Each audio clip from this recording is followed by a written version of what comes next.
Good afternoon and welcome back, everyone. We will continue the conference with the presentations of new WAZA members. And the four new WAZA members that we have are Yorkshire Wildlife Park, Kyoto City Zoo, Tennessee Aquarium, and Bergen Aquarium. Unfortunately, the representatives from Yorkshire Wildlife Park cannot join the conference with us today, but we do have a short video presentation from Yorkshire Wildlife Park. Please enjoy.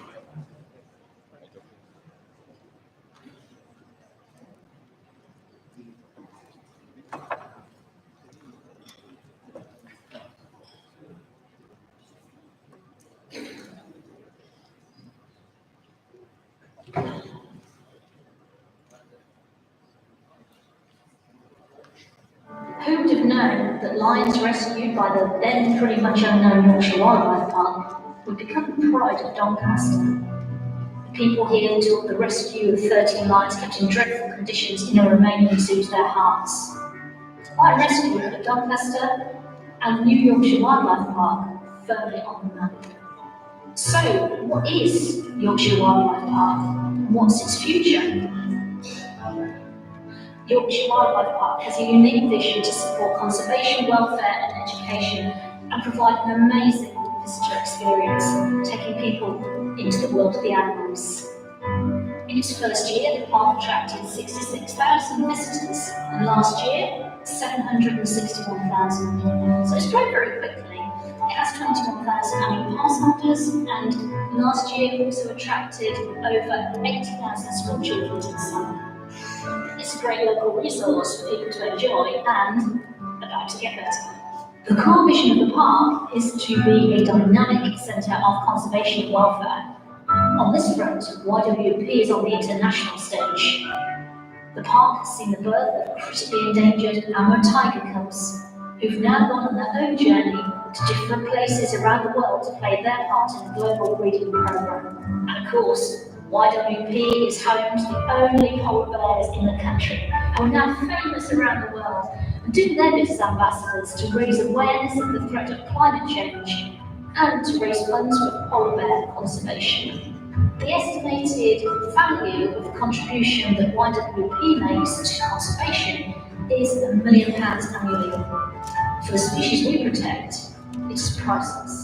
Through the Yorkshire Wildlife Park Foundation, our rangers have travelled the world supporting conservation and welfare projects. Yorkshire Wildlife Park, with its signature spacious reserves and interactive animal walkthrough experiences, turns the traditional zoo concept inside out. Guests are transported into the world of the animals, experience stories of conservation and welfare, and learn about some of the most amazing animals on earth. It's one of the fastest growing attractions in the UK. But what's the secret of YWP? The park first opened in 2009, but exploded onto the national scene in 2010 with the rescue of 13 lions from a rundown Romanian zoo. Investment went back into the park, more animals came, and the park went from strength to strength and became busier and busier. The management team learned to develop and grow catering, retail to meet and exceed the expectations of diverse audiences. It's been an exciting journey to date, but what stories are there still to tell? has an even more exciting future ahead.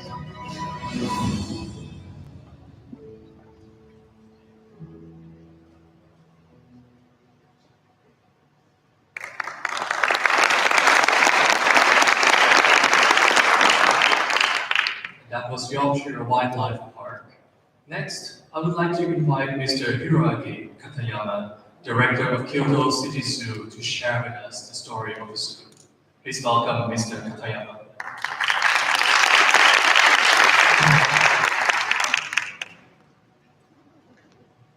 Thank you. I am Hiroaki Katayama. I Director General of Kyoto City Zoo in Japan. I am afraid that my English is bad and feel sorry for you to spend unhappy 8 minutes from now. But please send your complaints to my English teachers of my junior high school days. But he is in heaven.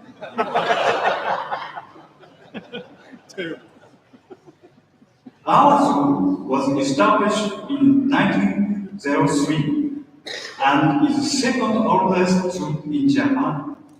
Currently, we have 520 individual animals of 122 species. Most parts of our zoo were renovated by 2015, and this is the present main entrance building. Our zoo is working hard to contribute to the conservation of local animal species, including Tsushima leopard cat and striped beetles. These two cute leopard cats were born in our zoo last year. Our zoo is unique among Japanese zoo communities in terms of having a section dedicated for promoting scientific studies and education. The Center for Research and Education of Wildlife was established in 2013. In our zoo, there are 5 doctors. Among the diverse animal collection, I will talk about these 2 species as examples of our effort. Our zoo has a long history of taking care of gorillas and has succeeded to breeding of gorillas since 1970. Mark was the first born gorilla in our zoo, and he was also the first captive-born gorilla in Japan. Mark became a father of 2 gorillas. One of them is Genki, who still lives in our zoo. And the 3rd generation of gorilla, Gentaro, was born in 2011 from Genki. We are looking forward to seeing another baby in this coming December. As only 21 gorillas are living in Japan, our zoo is the important place for maintaining gorilla population in Japan. To improve the welfare of gorillas, we built new gorilla enclosure in 2014.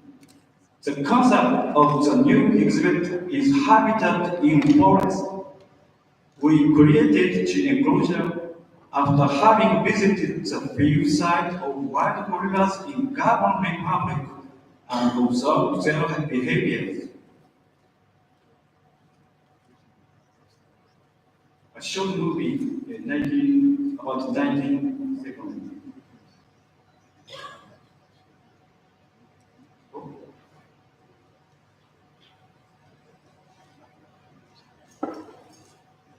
Okay. This is the exhibit, although the appearance is not natural. We designed the exhibit that allows for the gorillas to behave like their wild counterparts.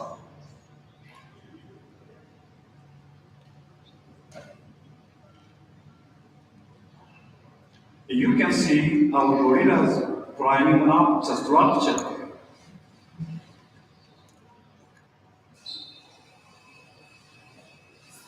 And eating foods mainly comprised of plants.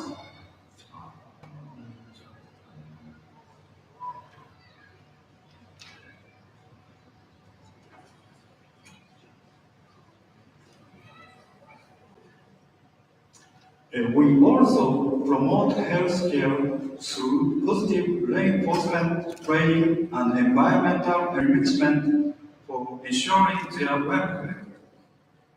I am proud of our high-quality animal care raised in the long history. Another example is related to our 5 Asian elephants.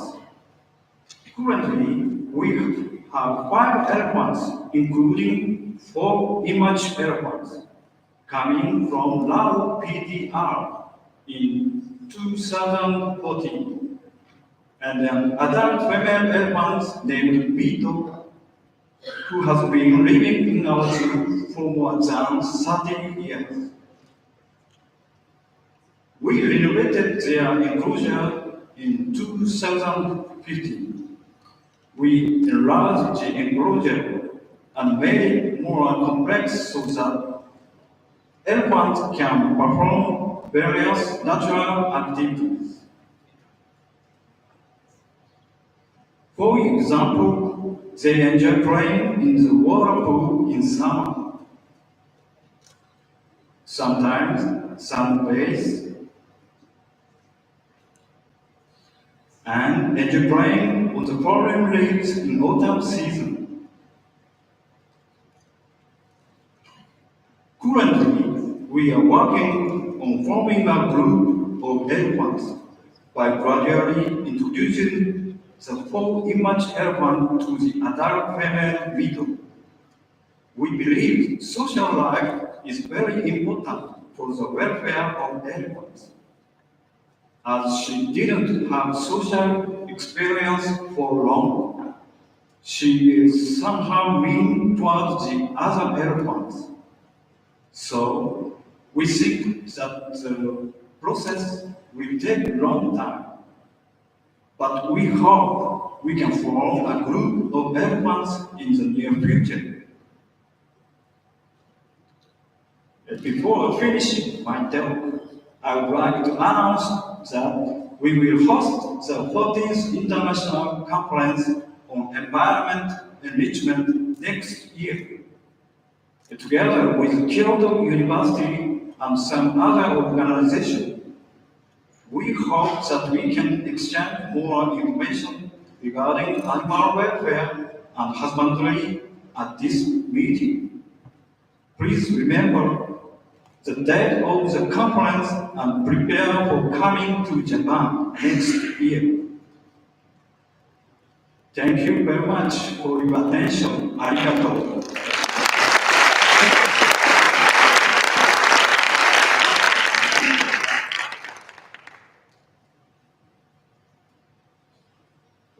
Thank you very much, Mr. Katayama from Kyoto City Zoo. And next, I would like to invite Mr. James Andrew, Vice President and Chief Operating Officer of Tennessee Aquarium Conservation Institute, to introduce to us the Tennessee Aquarium. Please welcome Mr. Andrew.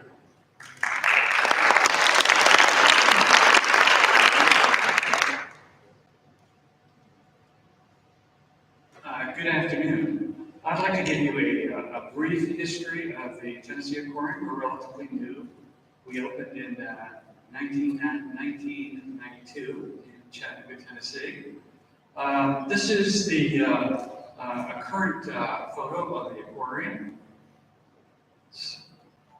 This, you may not be familiar with where Tennessee is, or more importantly, where Chattanooga is in the U.S. I'm just going to show you that.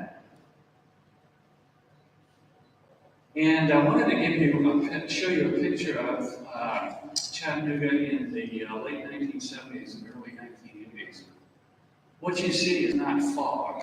What you see is smog. And Chattanooga was best known for having the most polluted air in the United States. So the city community leaders wanted to do something about that. This was all due to heavy industry, and which was leaving anyway. And so the idea of having an aquarium on the waterfront of the Tennessee River was something that was brought up and something that came to pass. Whoops. This was the site of the aquarium. There was very little going on in the riverfront of Chattanooga. And this is what happened. This took about 3 years to build. We're the first aquarium, I think, that I'm aware of that opened in the United States, and its focus was on fresh water. This was a bit of a gamble. When people think of aquariums, they think of beautiful fish in the ocean, sharks, etc. They don't really think of fresh water, and it was kind of like, who wants to go see those brown fish? Actually, there's a lot of fish that aren't brown, and we opened in May of 1992, and by the end of December 1992, we saw over 1 million people. And this gives you an idea of what it is we're all about. We have, I can talk about conservation in a few minutes. Education is very important to us, as well as first off, we think it's very important that our guests are entertained, they have a good time, they're engaged by the staff on the floor, and they're able to learn more about nature. We want to be that connection to nature for them. So they know more about their backyard. This is a photo of the Nickajack Lake exhibit, which is basically the part of the river that flows right behind the aquarium. It also has diving ducks in it. This is another view of Nickajack Lake. This is over the years we've come to the conclusion that getting our staff, our husbandry staff, more engaged with the visitors is something that's more educational. It's a teachable moment, and this is a program we call Swamped with Turtles, which is very popular. Somebody gets in, feeds the turtles, and talks to the guests on the other side of the acrylic window. It's another slide, another photo of Swamped with Turtles. Again, something very easy to do, but also, I think, very much a teachable moment. This is another program that we do with owls. In 1995, we opened an IMAX theater. That also is an opportunity for us to expand the number of classrooms that we have, as well as office space. So the whole first floor to the left of what you see is classrooms, and our IMAX films are educational, and the theater does quite well. In 2005, we opened an expansion called Ocean Journey, and here we focus on some of the marine species. We also have a butterfly garden there. We have a touch tank. We've opened it up so that in terms of the view shed, if you will, that you have around the riverfront, which is something our guests really like to see. There's quite a bit in there also for young children. This is the central tank in Ocean Journey. This represents the Flower Gardens Bank, which is found off about 60 miles off the Texas coast. Big sand tiger shark there. Touch tank, which people really seem to engage in. I think that brings out the children in all of us. And if you can touch something, usually you remember it better, you want to learn more about it. This is a new exhibit that we opened last spring. It's a lemur exhibit. And that is, we find that is also very popular with our Yes. And we opened the Tennessee Aquarium Conservation Institute it was about 3 years ago. It employs 10 scientists, and depending on the time of the year, we will have as many as a dozen interns also going through the Conservation Institute. And what we wanted to do as far as conservation is focus on our backyard. We come from a very biodiverse area in the United States. There's a lot that people don't know about where they live. And so we have scientists that are actually doing field work right around the aquarium. We have a fellow that's got his PhD in rheumatology, and he is surveying turtles snapping turtles in western Tennessee. We do a lot with endangered fishes that you find in Tennessee. And this is one of the first conservation programs we got involved in. The main stem of the Tennessee River was abundant with sturgeon at the turn of the 1930s, 1940s, throughout history. And the waterways, there were a few things that were not conducive to good health for the sturgeon, as well as they were basically overfished. So we started getting young of the year sturgeon sturgeon eggs that we raised up until about that size and released them into the river to have a sustainable population of sturgeon.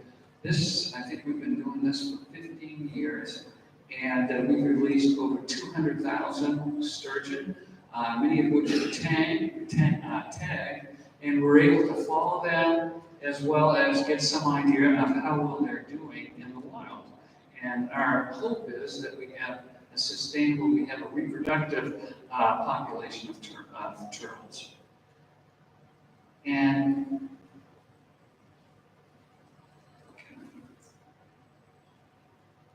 not sure I think that kind of ended it. Yeah. So that's the Tennessee Aquarium. I hope you all come visit us when you're in that part of the country. Thank you.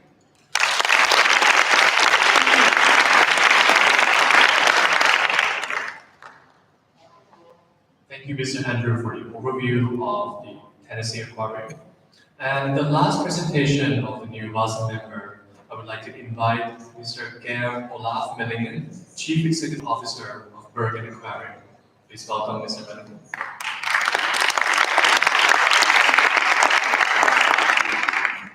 Yeah, thank you, and we're very honored that we are given the opportunity to present the Bergen Aquarium here for you. I will try to give you a brief introduction to where we are located and a bit about the aquarium. We are located in the western coast of Norway, Bergen, which is the second largest city of Norway. We are a rather small country with respect to the number of people living there, but we have a very long coastline. The population of Bergen is about 280,000 people. If you look in the metropolitan area, then you can say it's about 400,000 people. And as a total, Norway only has just slightly more than 5 million people. But still, Bergen is very well known for being an international center for aquaculture. You have 3 of the 5 largest aquaculture companies in the world has their head office in Bergen.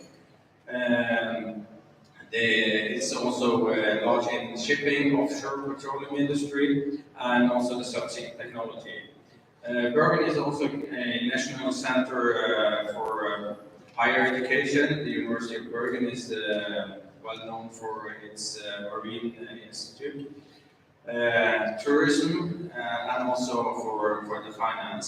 And with respect to tourism, we have more than 300 cruise ship calls in Bergen Harbor every year, which makes us, I think, the largest cruise harbor in the Northern Europe.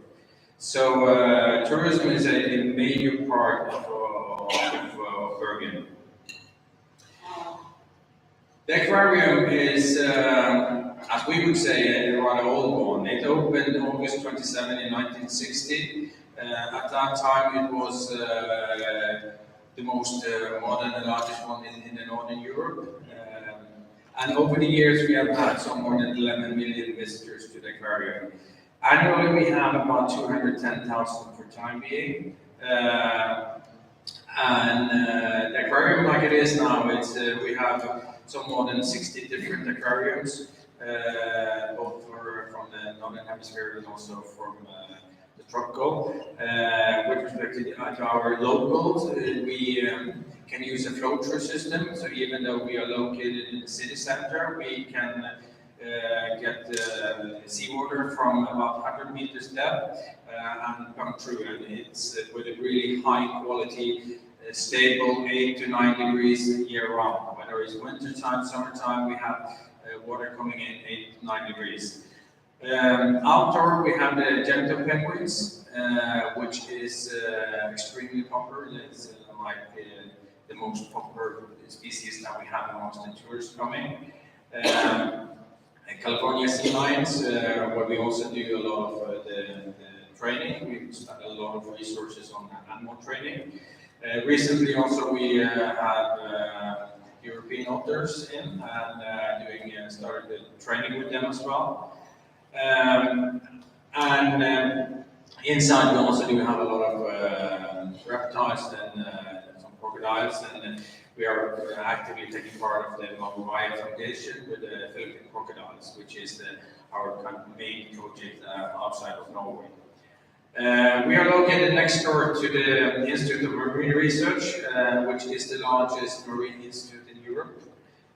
So we have a very close collaboration with the scientific community of Bergen, and they are allowed to use our premises for different purposes. And we are also kind of their window to the public, where they are using us to tell about some of the research and the kind of conservation programs they are working on along the Norwegian coastline. We have, for time being, 38 employees, which is equivalent to 25 full-time employees. And also, we, as part of our 60th anniversary in 2 years, we will also be hosting the EASA Directors Days in Bergen. And we expect that will be all-time high participation from EASA. Because we had a discussion on how we could get more people to come to these meetings, and we said that then you have to find the most beautiful place you can think of, and we ended up in Bergen. We have also, as been almost 60 years, we see that there are certain challenges with a building where we are pumping all this seawater through the building after so many years. So we have launched a vision on how we would like to develop for the future. We would like to take a more active role in the education programs. We would like to work even closer with the industry, because we see that the industry have a need for a place where they can do some pilot testing of new ideas they have, and we have facilities where we can try with different temperatures and different salinities, and to actually keep different creatures alive.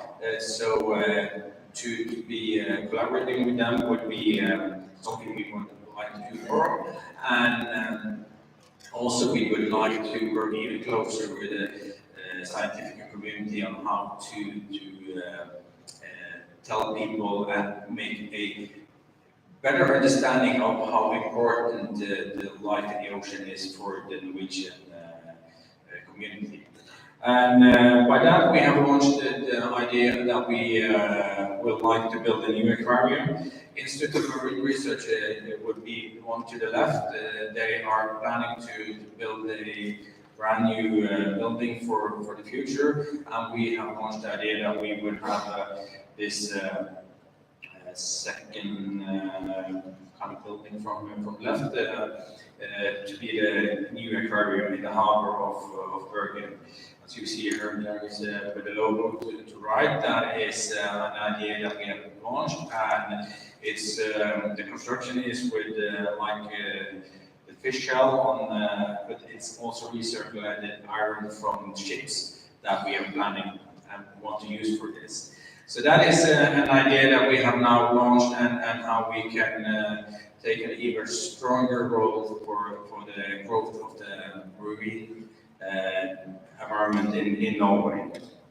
And this is a work we have started with politicians and such to get the funding in place.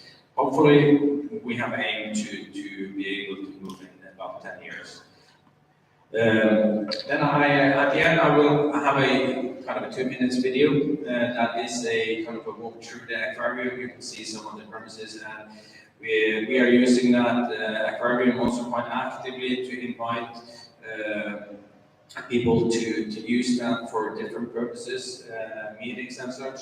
And 3 years ago, we did a major change where we actually invested in getting some of the best seafood chefs in Norway to start working at the aquarium. And we have more than doubled the sales of the food, so we see that we're getting an attractive place to hold meetings, and also very much because of the combination of the food and the premises. So we'll see if the video will start. Yeah. We are located here at the end of the northern part of the city. These are the first one that you meet when you come inside the aquarium, the gentle penguins. And they breed quite frequently also.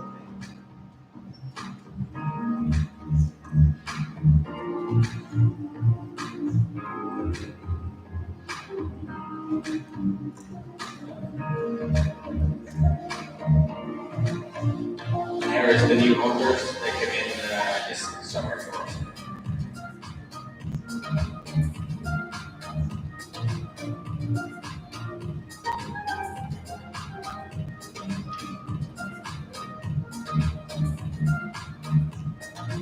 This is one of the most spectacular places of the party, where you can be 130 to 140 people surrounded by the aquariums.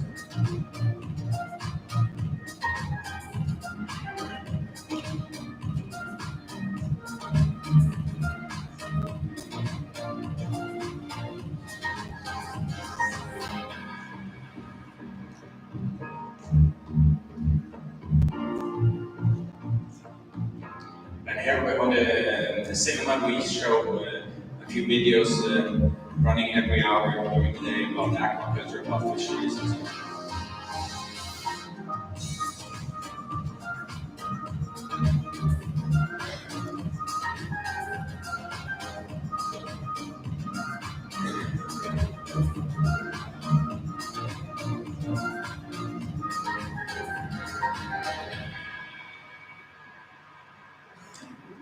Thank you.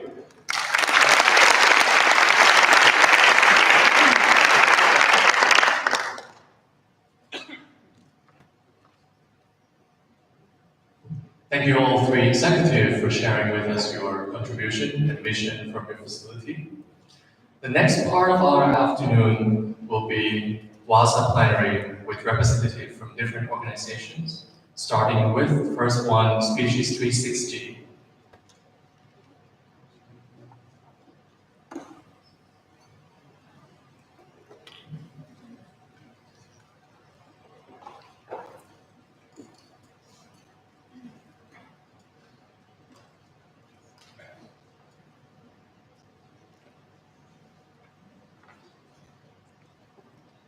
So good afternoon. Thanks to the WAZA leadership team for giving us time on the agenda again this year, and so much time on the agenda this day.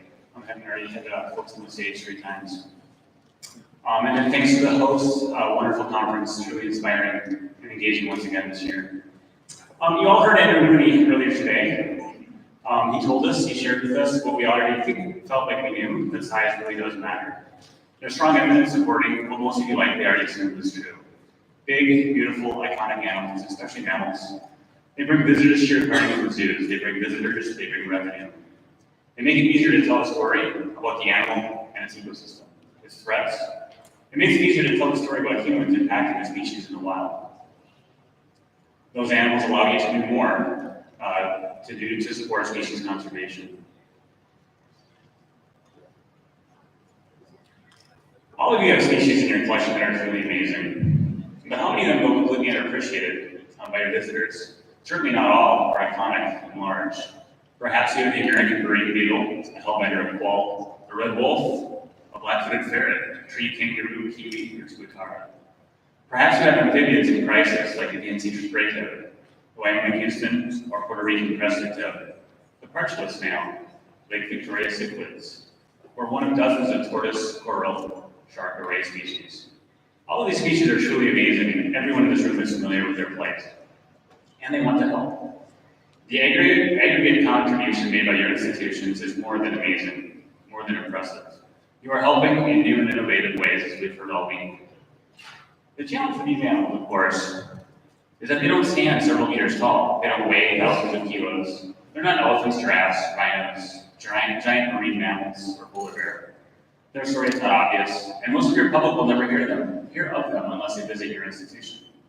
And that is why you've hired brilliant educators, passionate and talented keepers, marketing, communications, and other volunteers to help them tell their story. At Species 360, we have a very similar challenge. This room knows of our organization, our small team, the scale of our membership. Your staff works with animals and they work with ZIMS every day. Your staff is part of a powerful global team, collecting and using data to care for animals and support species conservation. And that data in aggregate is what we do our best to use, to create information, to feed back to your teams.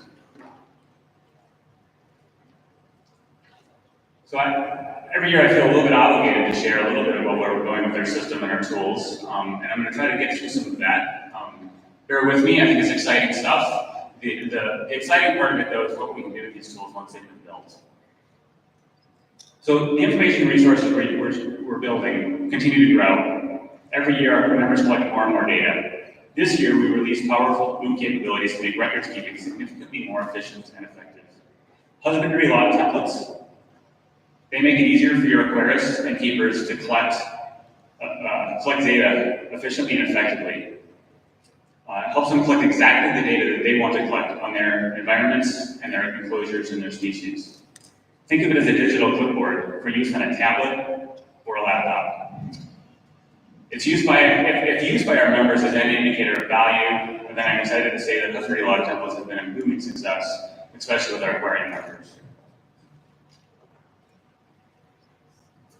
We anticipate our enhancements for managing large groups of animals this year and colonies will be available by the end of the year. I've seen the advanced demos of this feature and I'm impressed with the ease of use, the intuitive visual approach to the design. I think your teams are going to love it. Similarly, environmental quality graphing and data analysis tools will be equally exciting for your teams. It's a powerful tool helping them to monitor and optimize the conditions of animals in their care. But simply tracking, graphing, and reporting on these data results is not where the story ends for this tool. We need your help by telling the story. We need your help telling this part of the story. With these tools working together, we'll be able to identify the impacts of species under controlled and monitored environmental conditions. What happens to their health? What changes impact their breeding, their feeding, or other demographic, physiological, or welfare-related characteristics? It's all great information to know on your animals, and the information to share between institutions. It supports better health and welfare for the captive populations. But perhaps there's a path to an even bigger impact.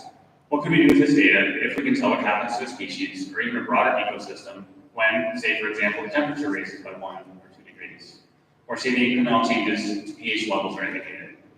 Could data from our captive populations actually be used to inform strategies for species in the wild? We'd love your help thinking through these processes if possible.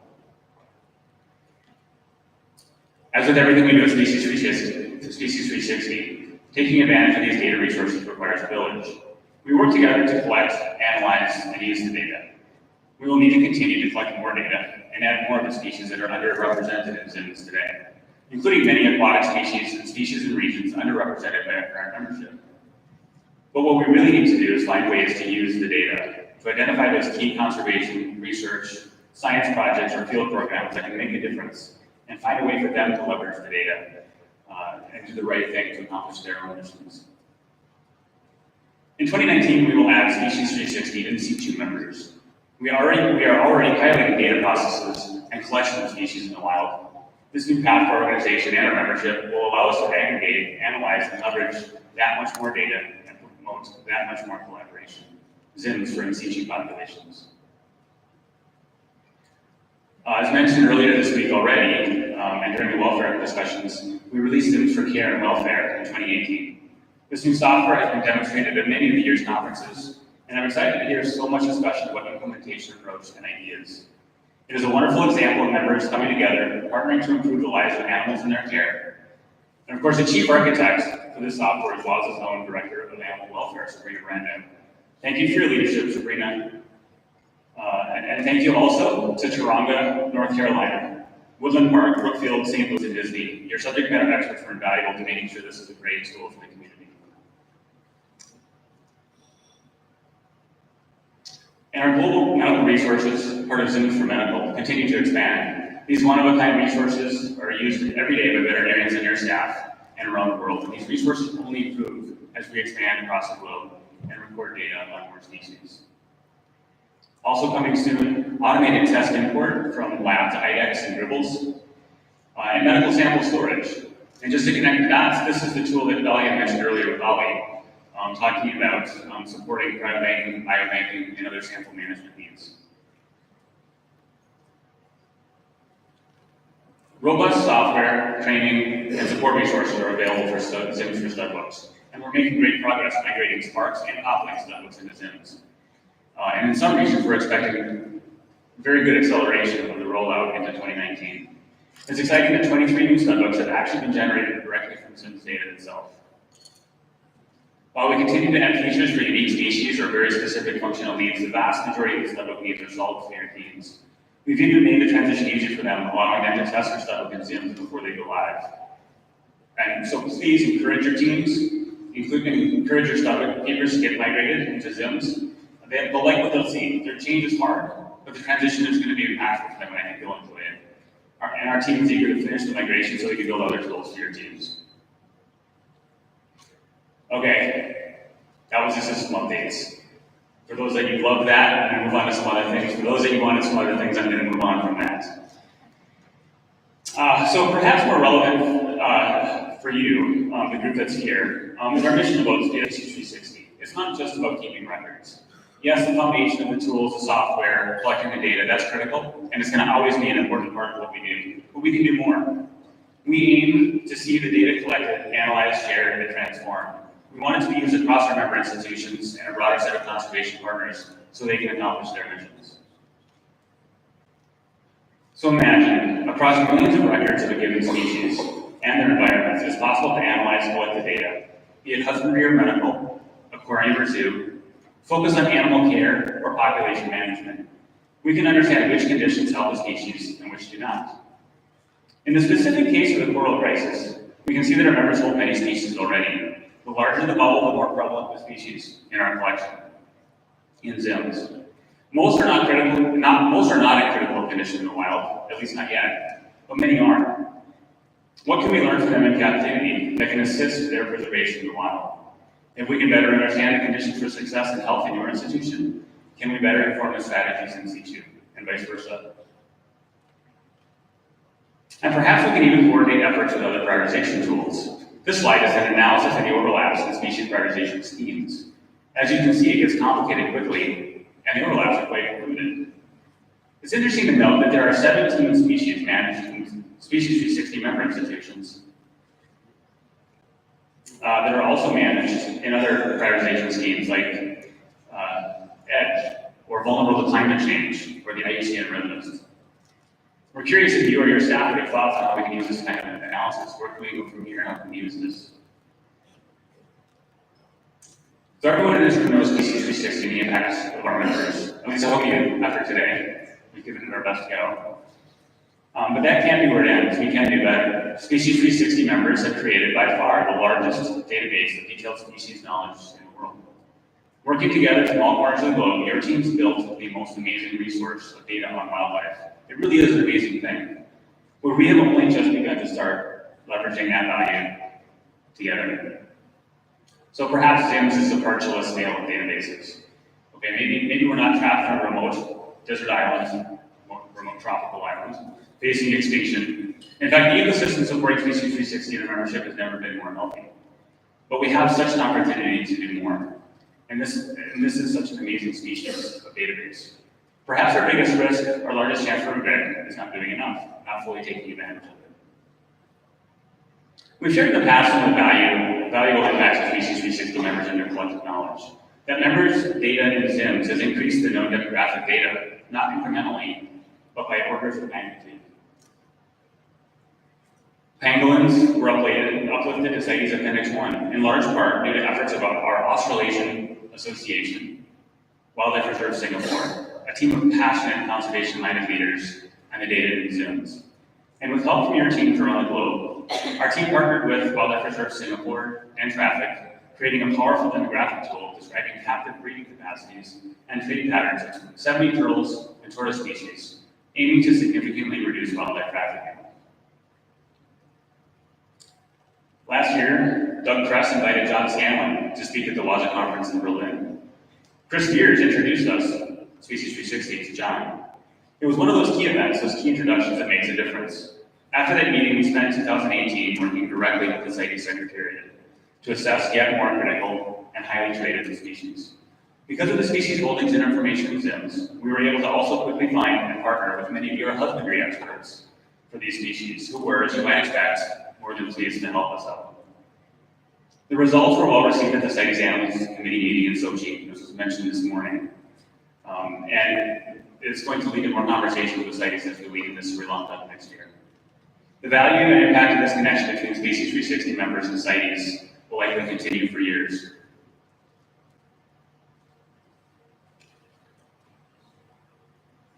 And just one more example of the impact of data and good science coming together. Our science team at SPU in Odense, Denmark, is also completing aquatic conservation research, including a study describing conservation value of the fishes and the corals in your institutions. If you'd like to know more about that one, please hunt any one of us down. So to continue this work and make it viable well into the future, we recently launched the Species 360 Conservation Science Alliance, as you've heard a couple times already today. The vision of this alliance is to conduct, support, and promote research worldwide, leveraging the powerful wildlife data available in ZIMS, connected to other critical biodiversity databases. Under the leadership of Dr. Valiapandi, with the energy and brilliance of a talented science team, several of whom are here this week, by the way, if you haven't already had a chance to meet them, and the ongoing support from your institutions, I'm confident we will continue to do great things together. While we have short-term resources available to us, we're striving to find longer-term, more permanent resources for this team. To that end, I want to thank the founding sponsors of the Alliance, Wildlife Reserve Singapore, Copenhagen Zoo, and of course, the World Association of Zoos and Aquariums. So as I close, let me just say one more thank you to all of you for your support, for your team's diligence in keeping records. They make it all possible. It's an amazing thing what your registrars, aquarists, and curators are doing as they create data in ZIMS. My request of you today is that you help us write this story. Help us to tell the world about the value of conservation data. Help us use it. Find new ways to take advantage of it. If you can't use it the way you want to, let us know and see if we can help. At Species 360, we have our own favorite species, our own best kept secret, and that's data. I propose we use it to make a difference. Thank you.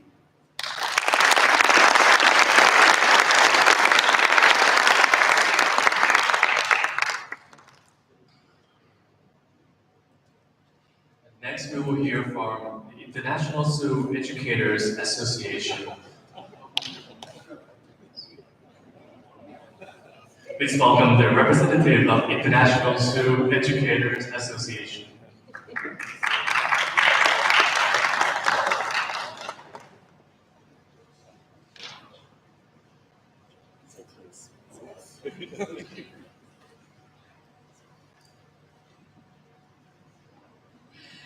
Thank you very much. Good afternoon, everyone, and thank you for joining us for this session on the International Zoo Education Association. My name is Judy Van Lam, and this is Deborah Erickson. Deborah is the incoming president of the IZE, and I am president-elect, so we thought we'd do a joint presentation today just to let you know who we are.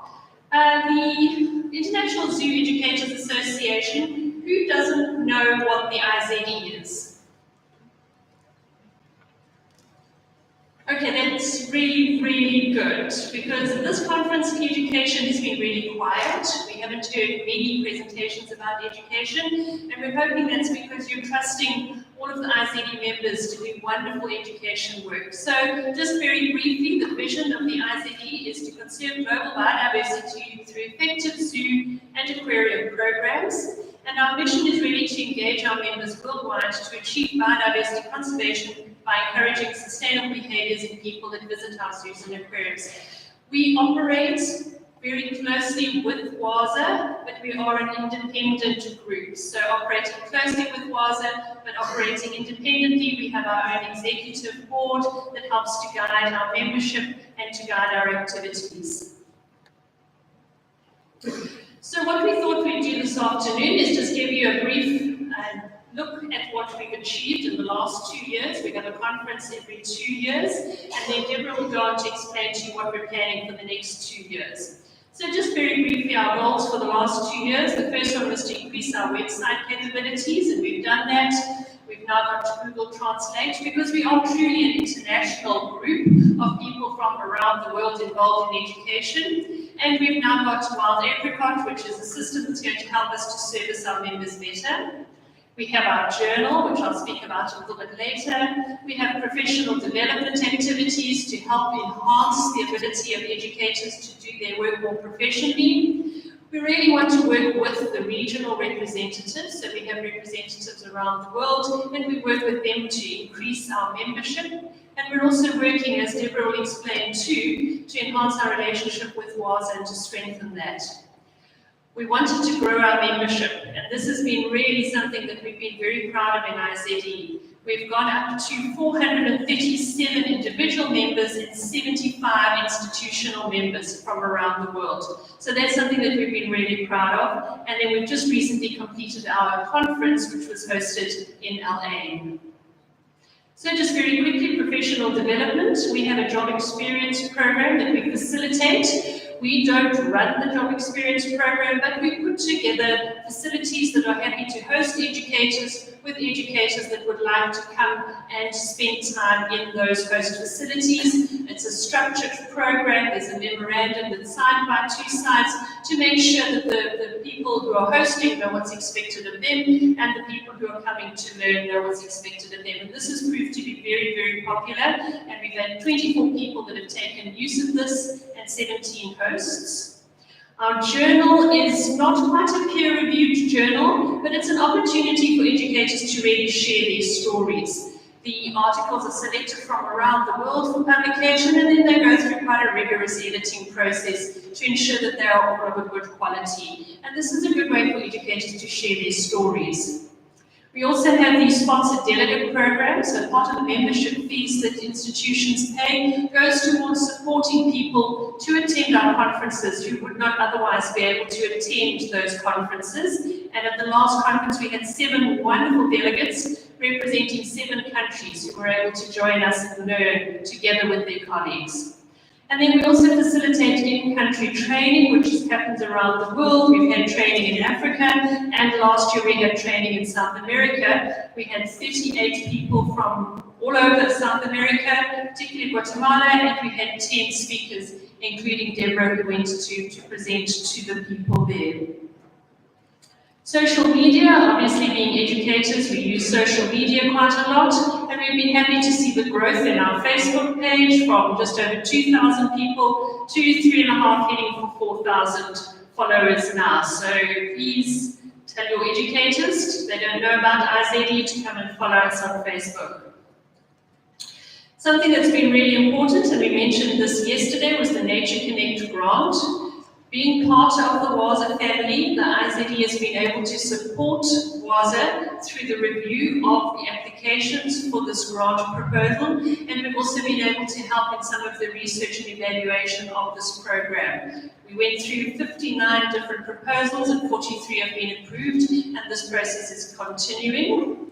And then, very excitedly, with the expansion of the WAZA office, WAZA decided that there was a need to have somebody focused on education in the WAZA office. So we're very excited to announce that we have a new WAZA IZE director, and we're even more excited to say that his name is Isaac Mujasi, and he is from Uganda. So we have Africa well represented on the WAZA staff. So we're very excited about this, and this is going to help us to strengthen our relationship with WAZA.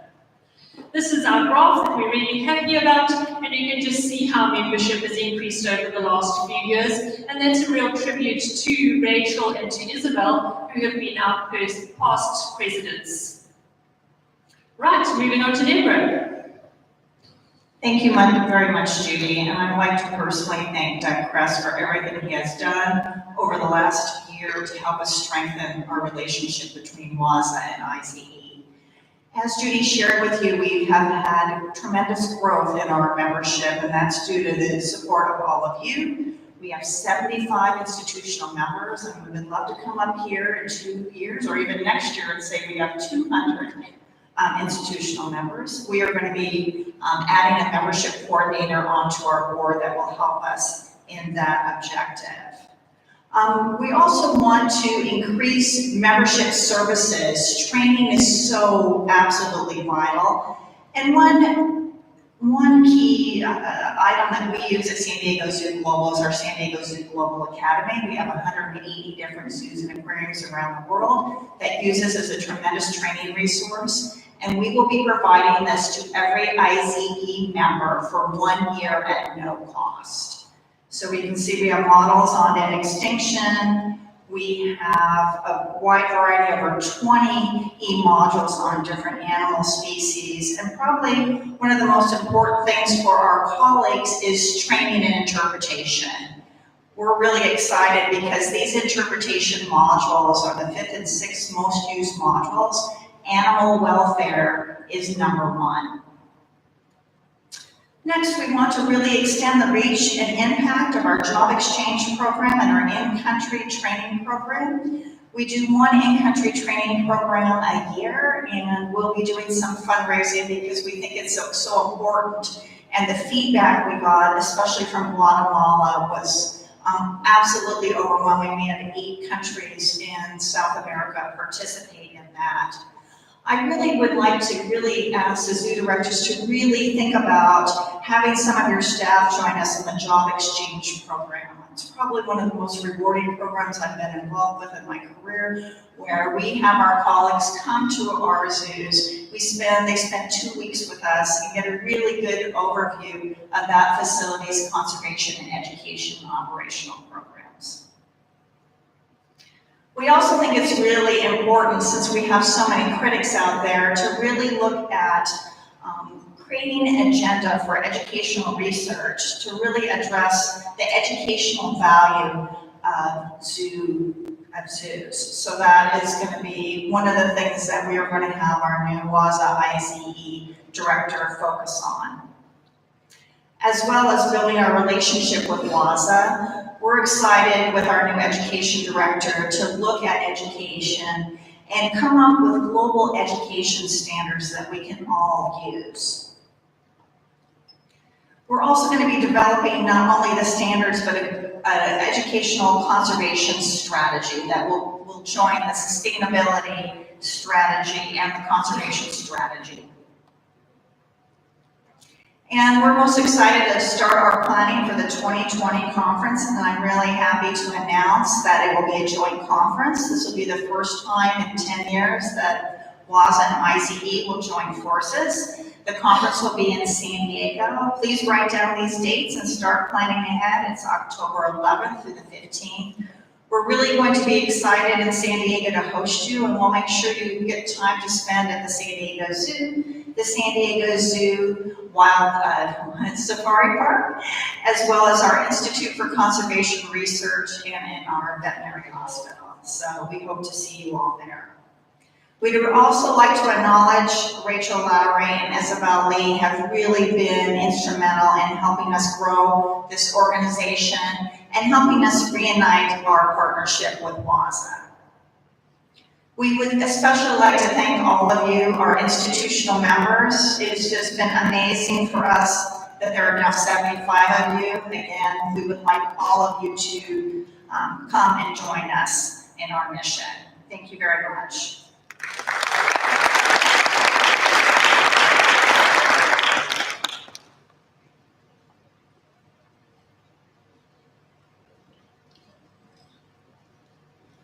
The third one for our WAZA planner this afternoon, we will hear from Amphibian Arc. Please welcome the representative from Amphibian Arc.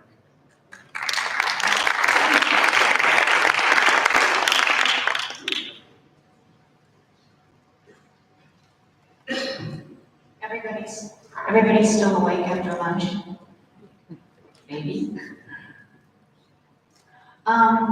Just as a bit of background, because some of you may not know about the Amphibian Arc, we are just a little over 10 years old. We were formed in 2006 to address the ex situ component of the amphibian conservation crisis as defined in the Amphibian Conservation Action Plan, or ACAP.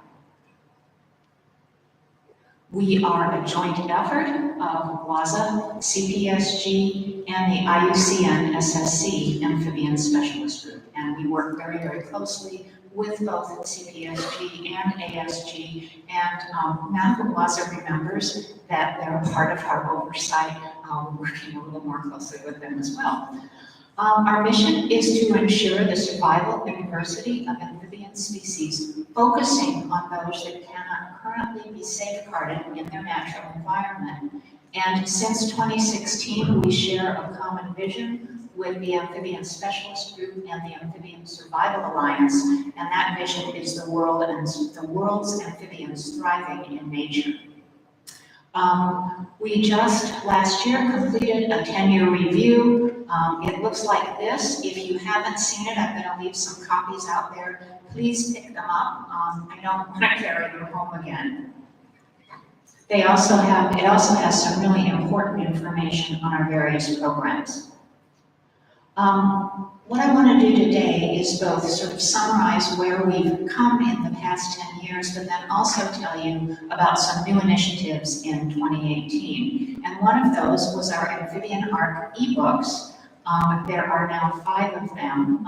We did this in conjunction with Unite for Literacy, and these are available to anyone for free on the internet. And currently, we're translating them into Spanish as well, not the actual text of the books, but the books actually read themselves when you go on the internet, and so they will be read in Spanish as well. Conservation needs assessment are one of our core capacities, and what the conservation needs assessment does is it prioritizes amphibians within a country or region in terms of conservation need, and then what kinds of conservation actions need to be taken. To date, we've assessed amphibian conservation needs for 40 countries. We've completed over 300 assessments, that's 300 species, and we've assessed 33% of the almost 8,000 currently known amphibian species. This is a challenge because we find so many new amphibian species every year that, some years will be up to 34%, and then they find new amphibians and we drop down again. The results of our assessments can be found online at conservationneeds.org for every country that we've assessed. New in 2018, this year, for the first time, we had a joint workshop with the Amphibian Red Listing Authority and a conservation needs assessment for the Malaysian amphibians, and currently we're working on joint assessments for Papua New Guinea and for Honduras and some other countries. We also finally published a paper on the conservation needs assessment. Seed grants are another important part of what we do. The amphibian arc sort of philosophy is to establish captive breedings in range countries whenever possible. And to date, we've provided seed grants between 2009 and 2018. We've helped to fund 28 captive breeding facilities in 68 range countries. And you can see that they're heavily skewed towards Latin America. The reason is that we get applications from Latin America. We have yet to get an application from Asia, and so I would encourage any of you in this room who are thinking about captive programs in Asia, please get in touch with us. This year, at the beginning of the year, we looked back, we had a workshop with the 3 staff plus a number of outside invitees, and we looked at our success to date. And what we found is that in our Sea Grant program, the initial establishment of facilities was going very well, but organizations had difficulty in sustaining the efforts over time. So we've expanded our Sea Grant program. The first year is a $5,000 grant, the second year is a $4,000 grant, and the third year is a $3,000 grant. Years 2 and 3 are conditional upon completing the goals from year 1 and then finding additional funding resources. So we're trying to encourage organizations to go out and look for additional help, but we'll continue to be there for the next couple of years. We now monitor 115 amphibian rescue programs, 38 SC2 research programs, 13 Head Start or supplementation programs. And again, the information on the programs that we monitor is on our website, Amphibian Arc Progress Programs. Capacity building is another fundamental for the amphibian arc, and our training courses encompass anuran and salamander husbandry and conservation, XC2 population management, and veterinary care. We've held 71 training courses in 34 countries and have trained almost 2,200 individuals. Again, looking at what our training programs could be better in, we've added some units on program development and fundraising and grant writing because we found that we were training in amphibian husbandry, but then people didn't know how to keep their programs going. So we've added these new sections in our training program. We are adding online training videos, and we've developed a mentorship program and a mentorship grant that goes along with that program. And this is for institutions that we'll link them up with a mentor, and then if they want the mentor to come and visit them in the range country and help them with their facilities or their program development or whatever, we have a grant that will help to support that.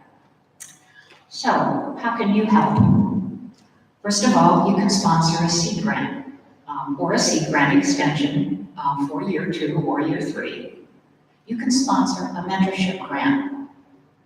And finally, you can become a mentor. And this isn't just mentorship in amphibian husbandry.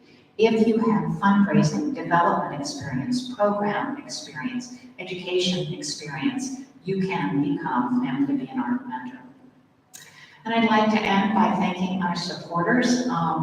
We couldn't do it without them, and we really appreciate their help.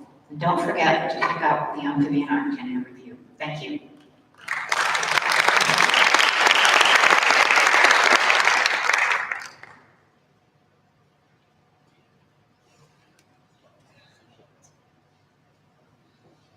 Thank you very much, Dr. Ann Baker, Executive Director of the Amphibian Arc. And next, we will hear from Dr. Ani Byers, Chair of Conservation Planning Specialist Group, sharing with us about CPSG and Species Survival Commission of the International Union for Conservation of Nature.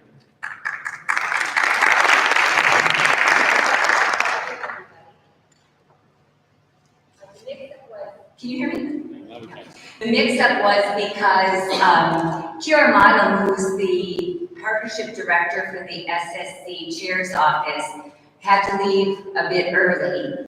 And so I'm going to be broadening my presentation to include some of the work that she's been up to in the last year.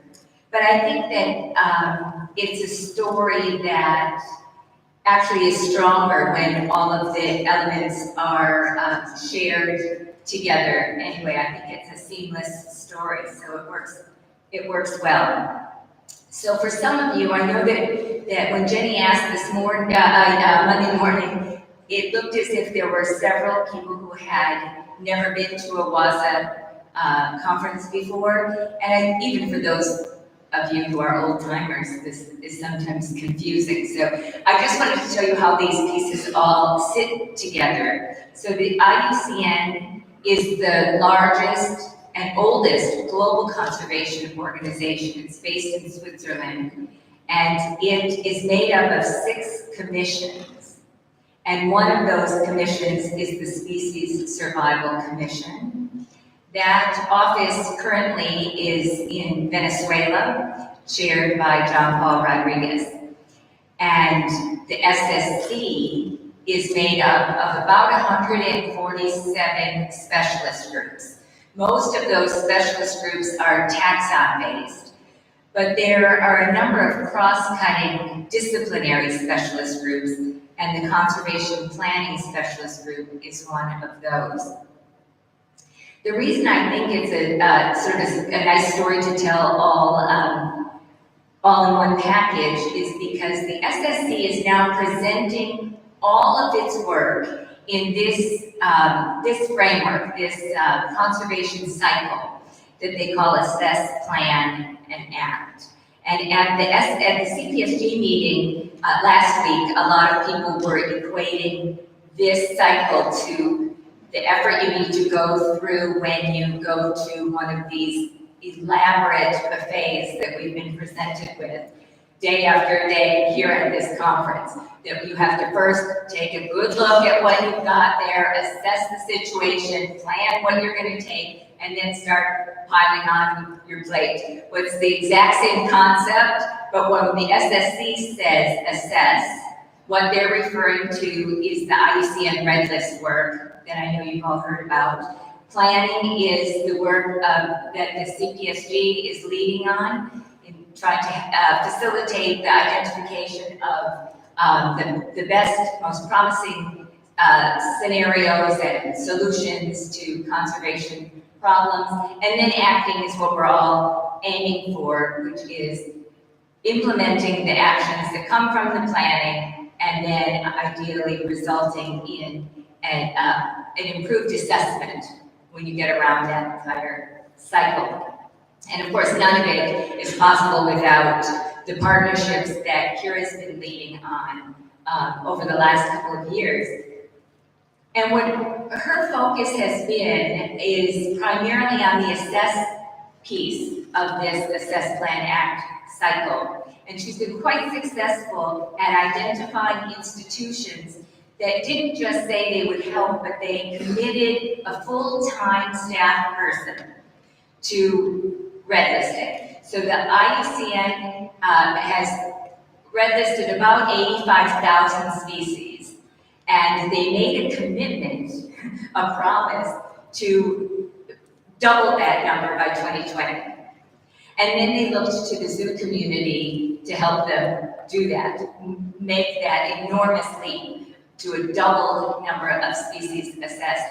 And the first organization that signed up to assist was the Deep, the aquarium called the Deep, and they identified a full-time staff person, Rob Bullock, almost immediately.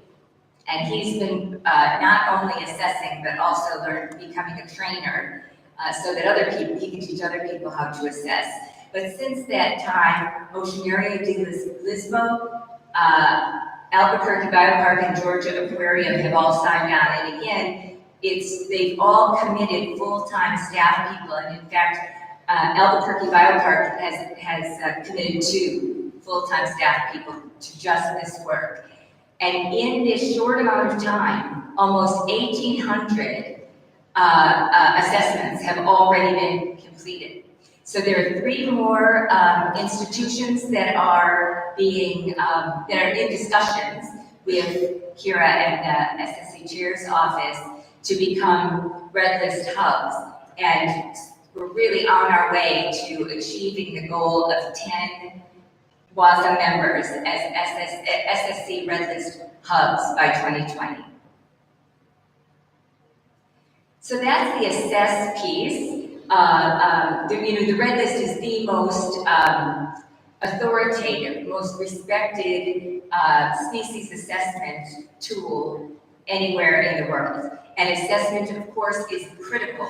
But if you're just assessing the decline of species over time, you're not really the Species Survival Commission.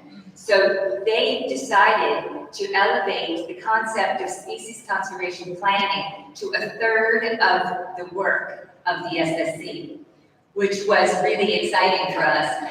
And then we realized, oh my gosh, that's an enormous amount of work. And we're quite proud of the work we do, of course.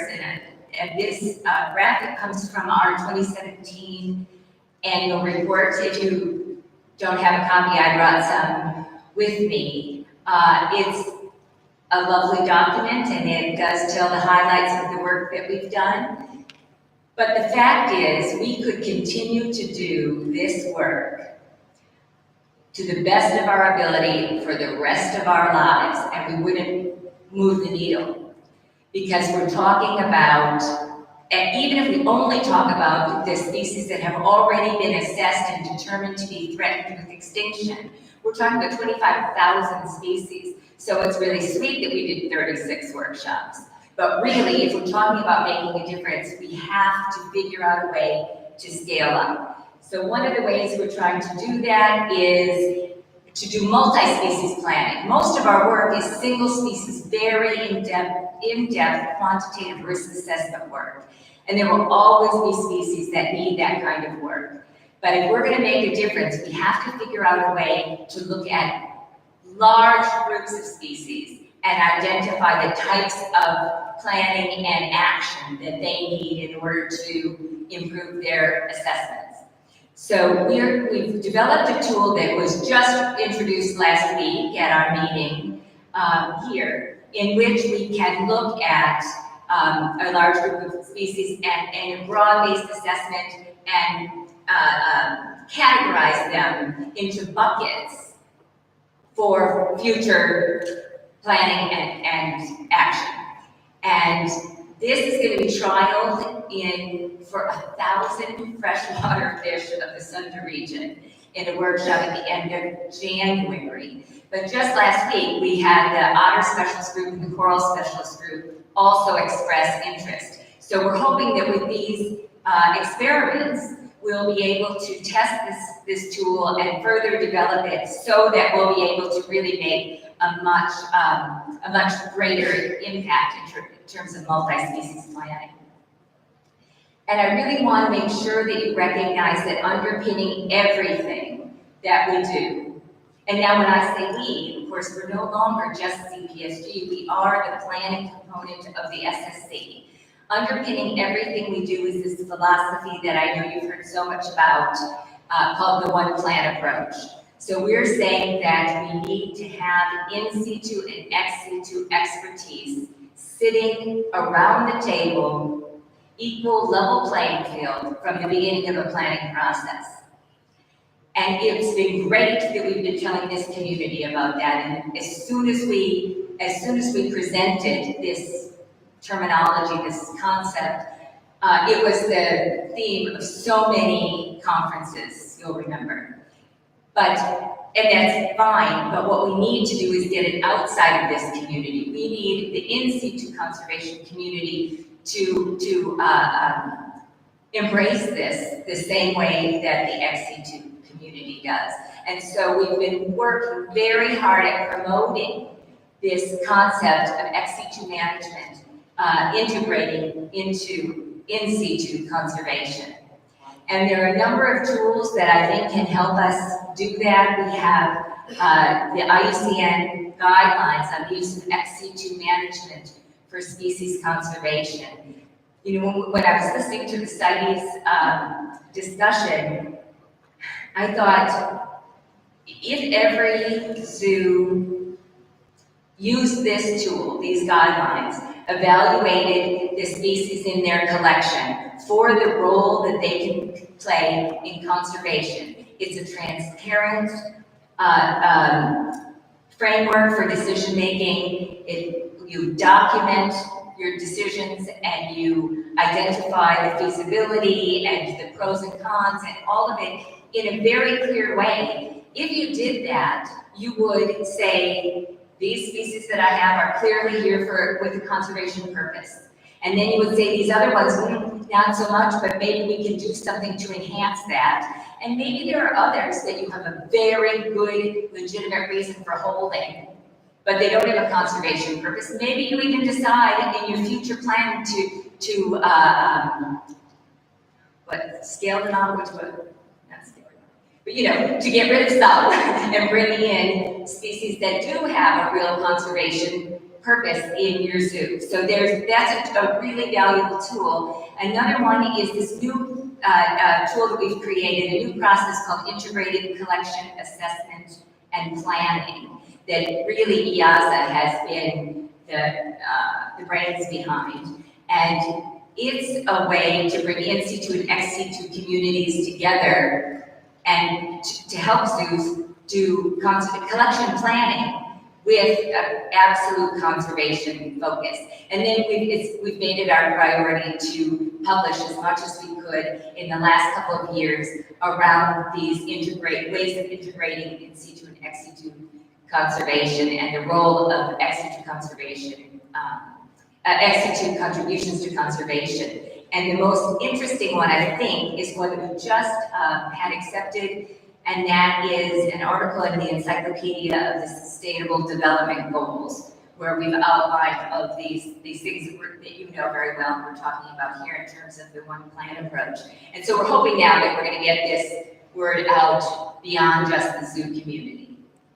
The other thing we're trying to do in terms of scaling up is to get more people doing this work. And we have hired a training officer. He has, James Compsey, he's created a new course on facilitating species conservation planning. He does conduct that course in traditional kind of face-to-face way, but with the help of the Nature Conservancy, we've also been able to develop an online course. You take it, it's a live course in that there are elements where everybody comes together and has discussions and guest lectures. But it's an online course and it's just completed the first 6-week run. So we had 150 people apply and we took 44. So we're excited to look at the results of that so we can improve that process. We've trained about 200 conservation professionals, and a quarter of those are from accredited zoos and aquariums.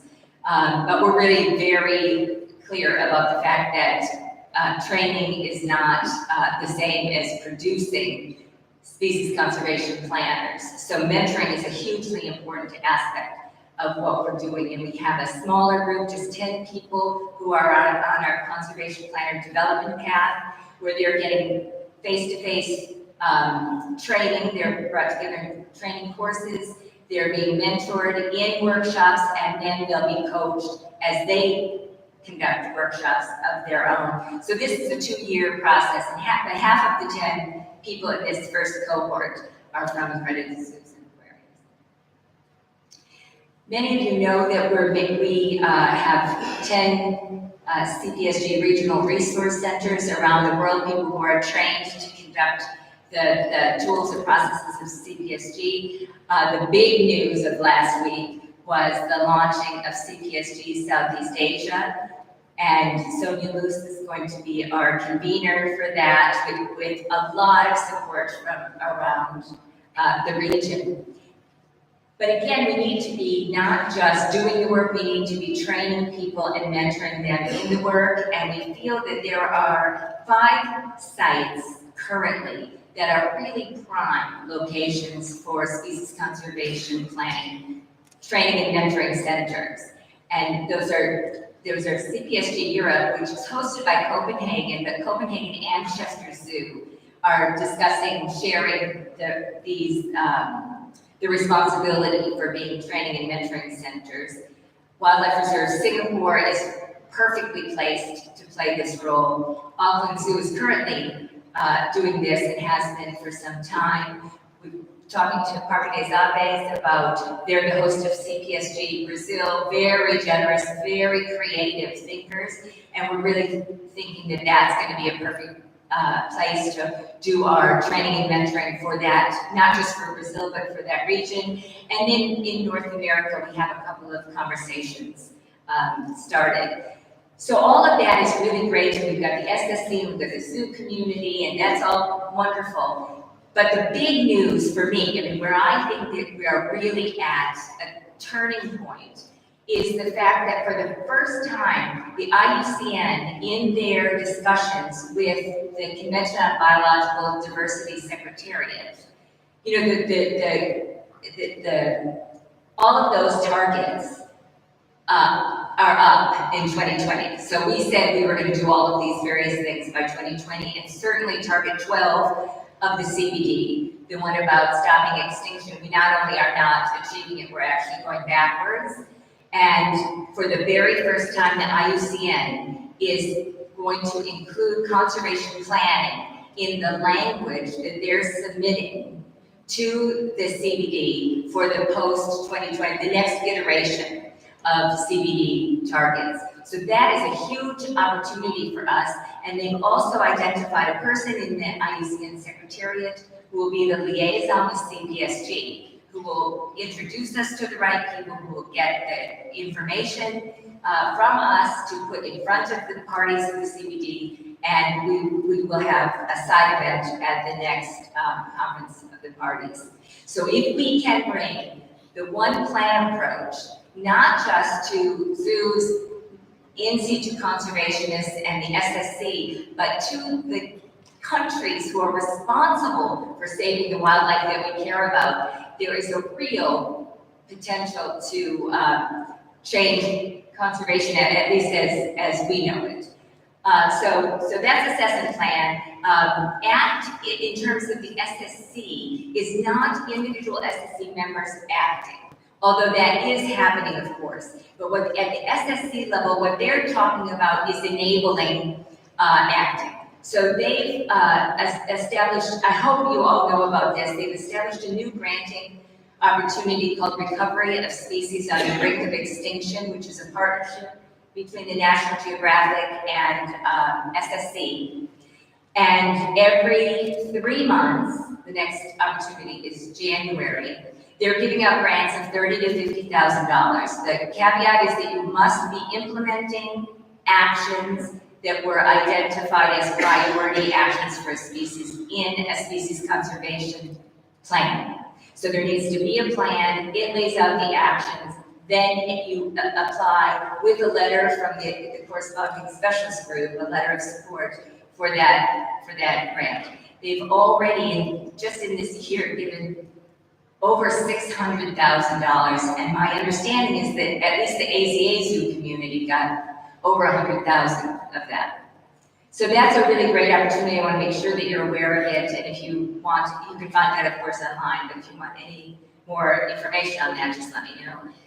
The other opportunity that they want this community to know about is they've identified the Sumatran rhino as the key species that they want to, the SSC wants to contribute to saving. They've started, again, with National Geographic, but also with 3 other NGOs, the Sumatran Rhino Rescue Project. They're committing to raising $3 million in the next 3 years in order to build 2 breeding centers, much like Wacombus, that model. And then finding and bringing in to those breeding centers some of the remaining Sumatran rhinos so that they can breed them and repopulate. That's the plan. So anybody who's interested in contributing or getting more information about that, they'd be eager to hear from you.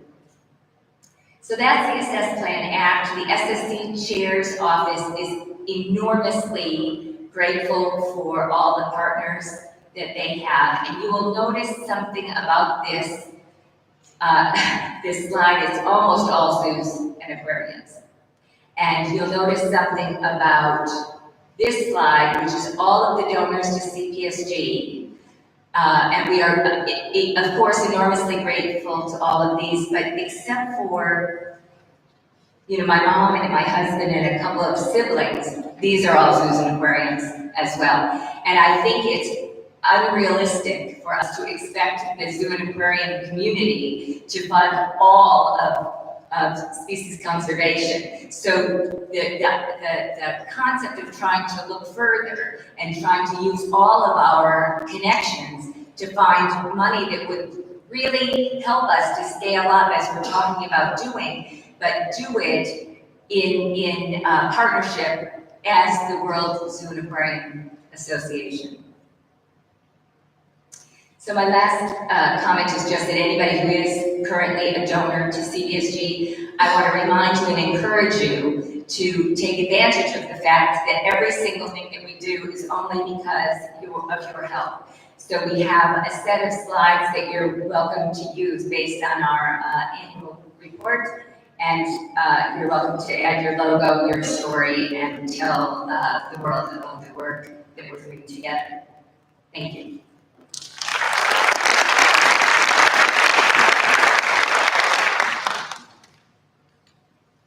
Thank you very much, Dr. Myers. Now we will move to wild welfare, and we will have Ms. Georgina Grooves, Project Director of Wild Welfare. Please welcome Ms. Grooves.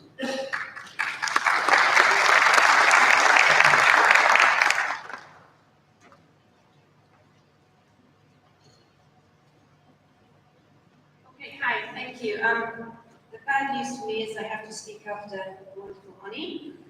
The good news for you guys is that this is going to be very short, highlights only, and therefore hopefully we'll be in the coffee break earlier than we thought.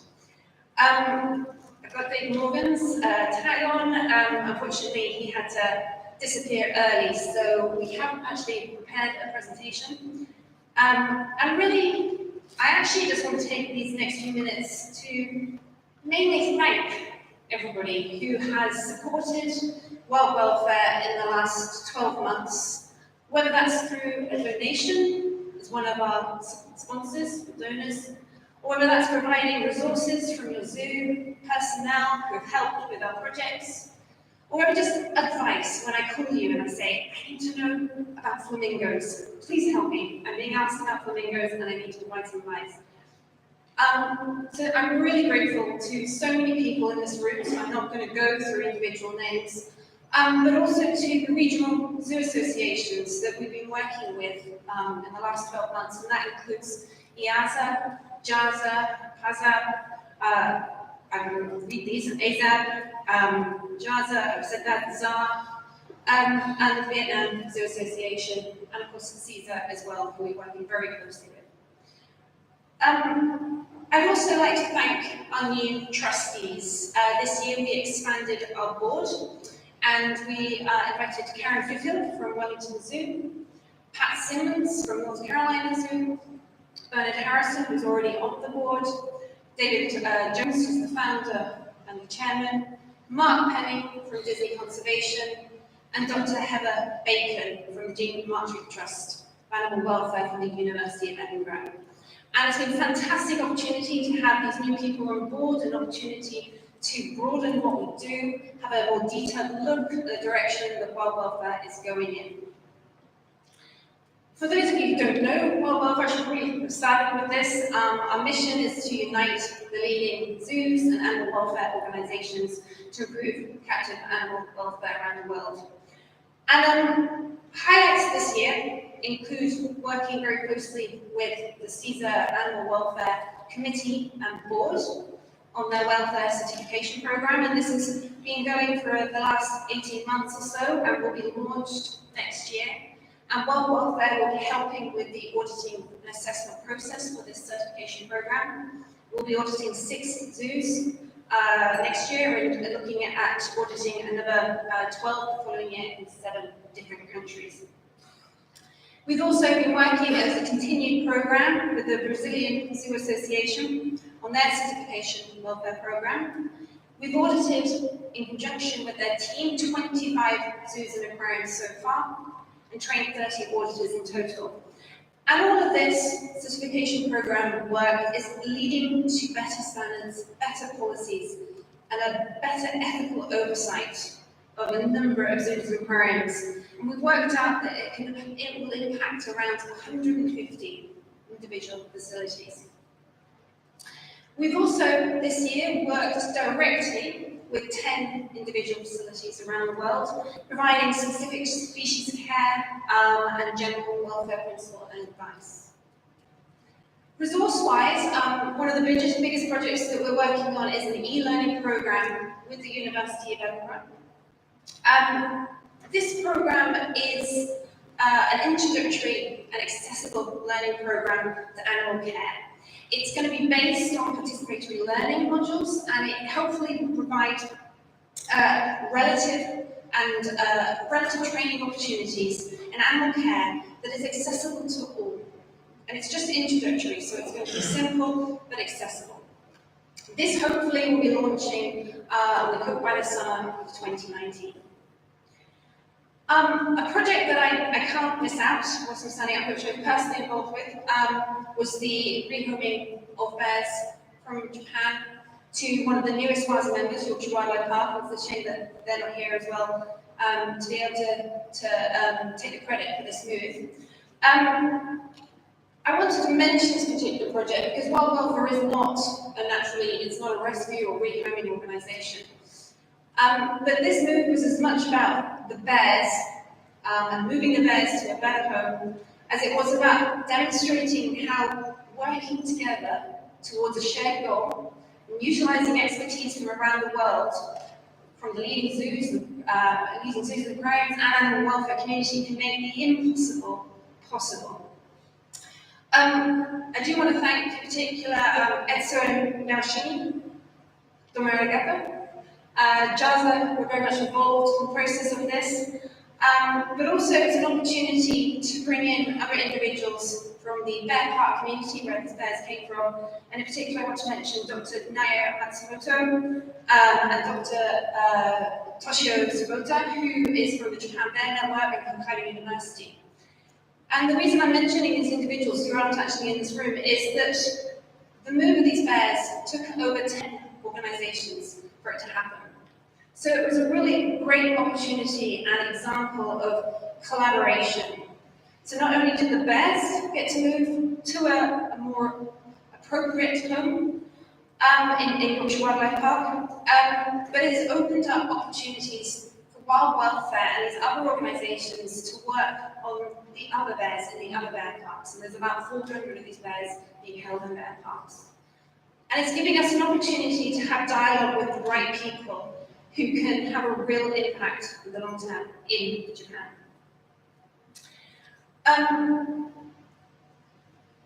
I finally want to mention really that we are expanding.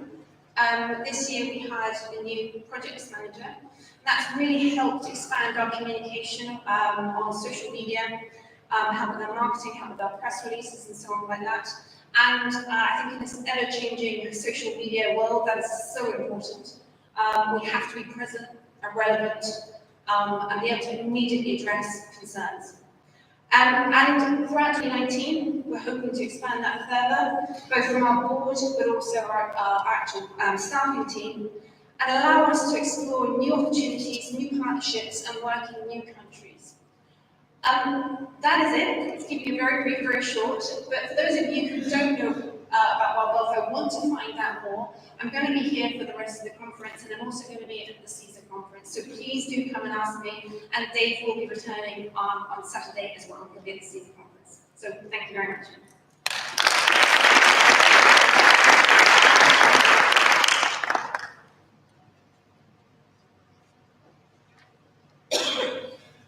Thank you very much. And the last one will go to WAZA Global Strategy by Dr. Jenny Gray.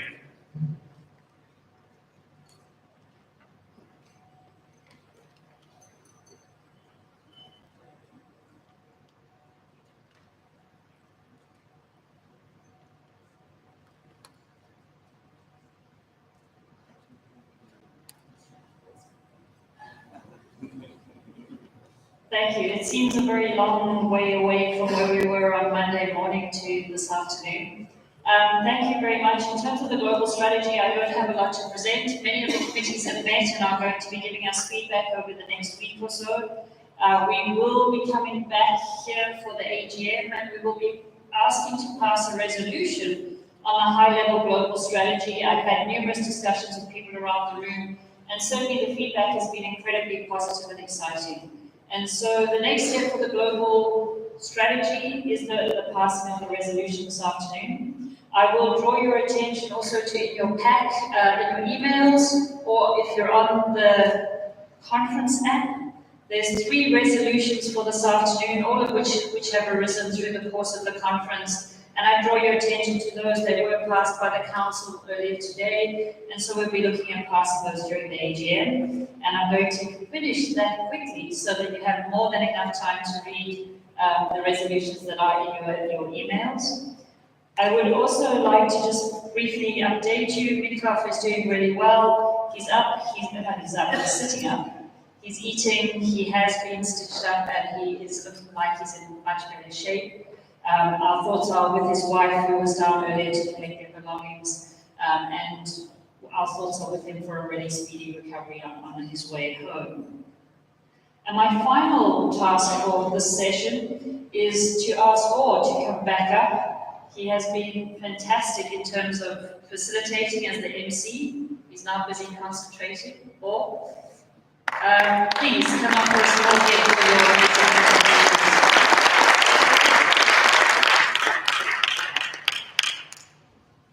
You've been a very quiet voice that's just kept us in order, and you've kept all the proceedings handling so professionally. Thank you very, very much for your contribution.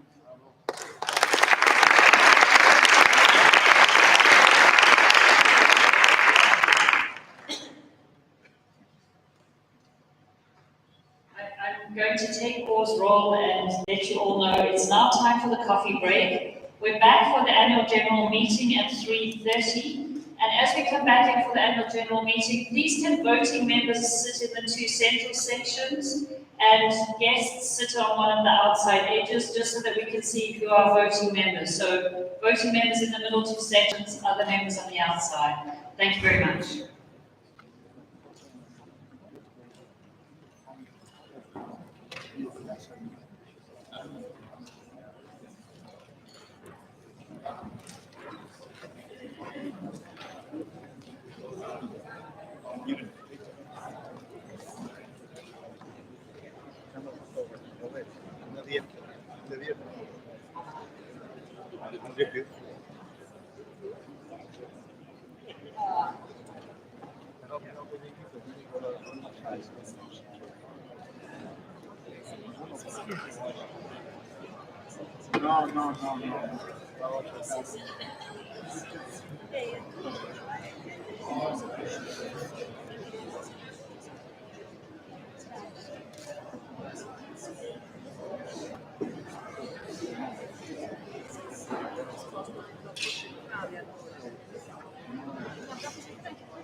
Take care. Bye.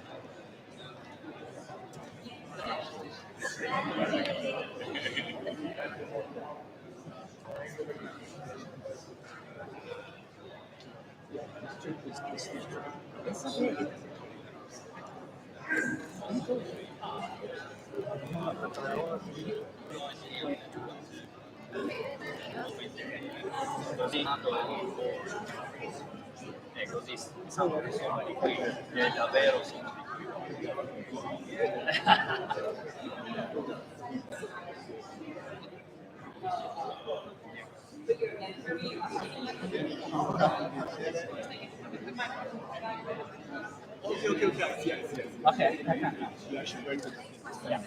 Chi mi è andato via? È andato a Rovigo?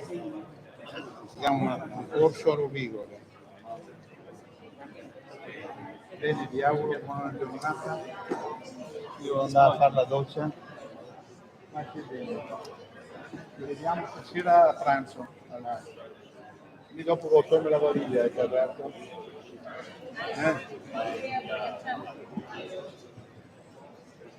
Ma che qua? Stiamo bene, ciao. Vediamo in Italia. Ci vediamo stasera. No, vai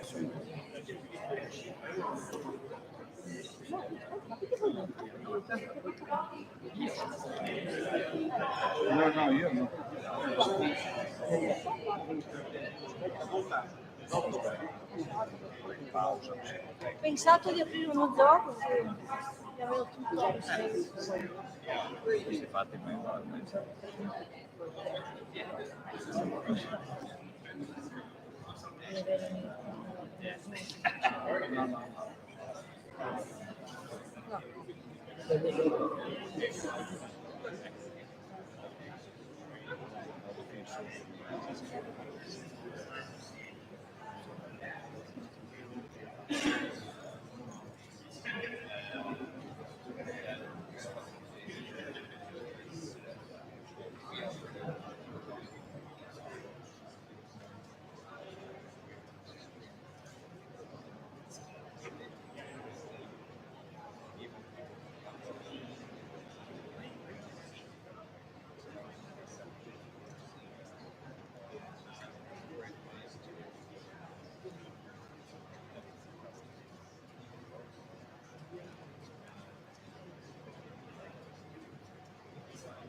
You? Good. as well. Except I work. What do you Yeah, that's right. That's amazing. No.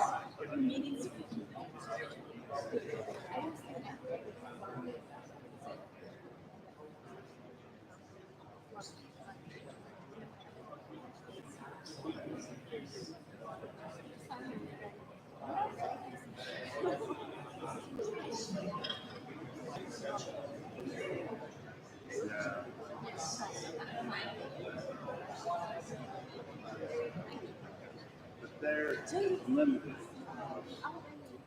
Pretty specific.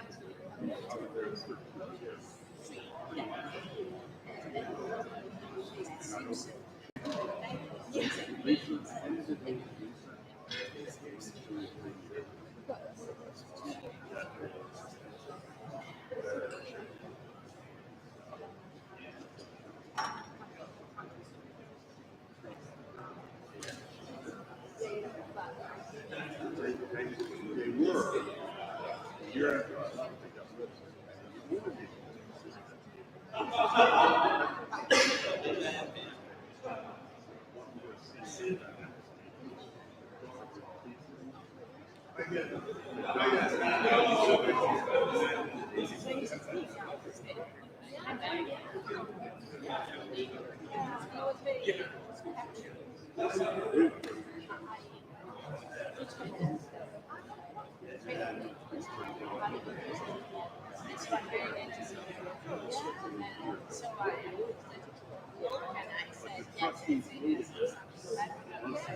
It wasn't the pure science.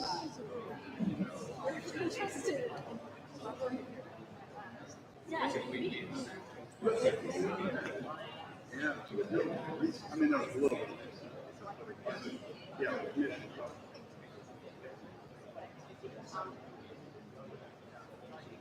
Yeah.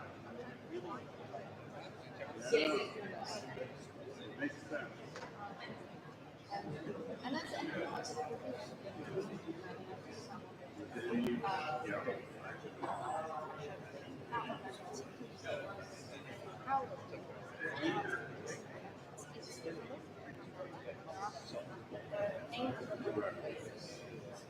It's like them.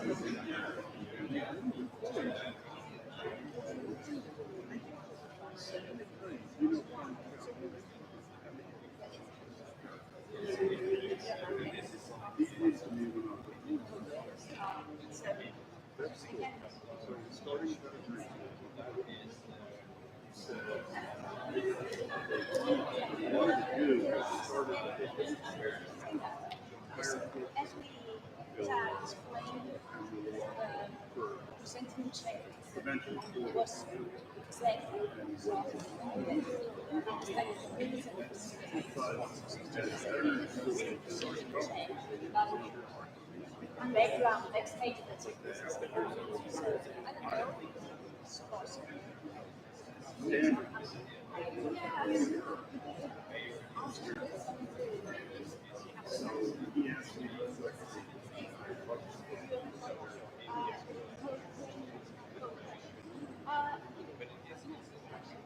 So they started at a certain level.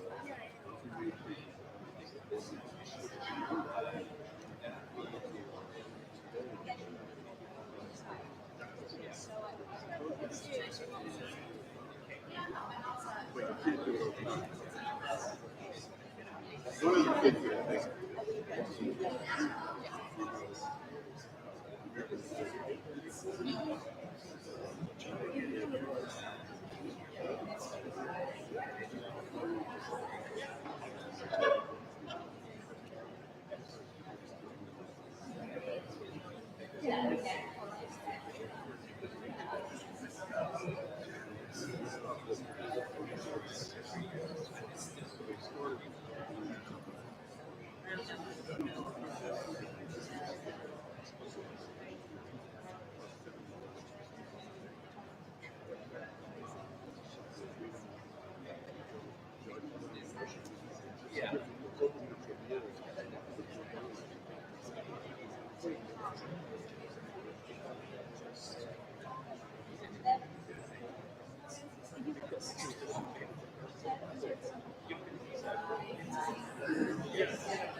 Alex, I'm not quite sure to come to over the text. So you remember obviously we met in the bathroom and the common book. I remember it. Oh, okay.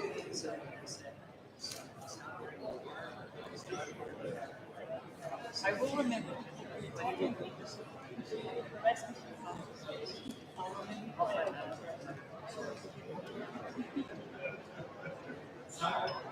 We'll find another time. Let's email. Yes.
Thank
Live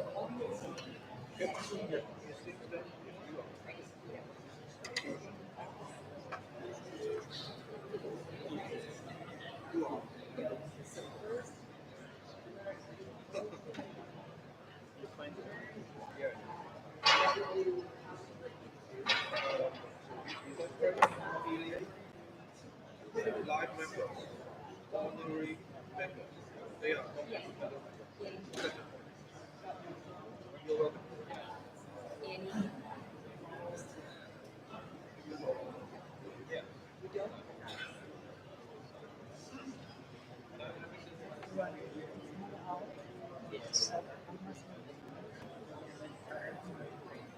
We are all particularly long.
Otherwise, isolated.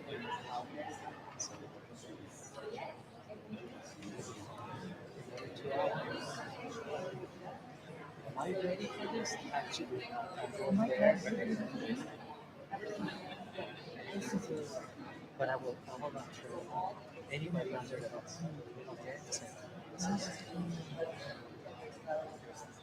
Not in front of this. Not having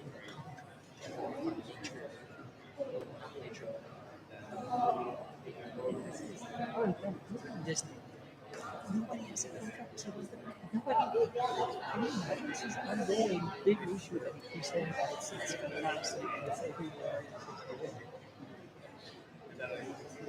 Bonjour. Please. Yes. Let me grab my things.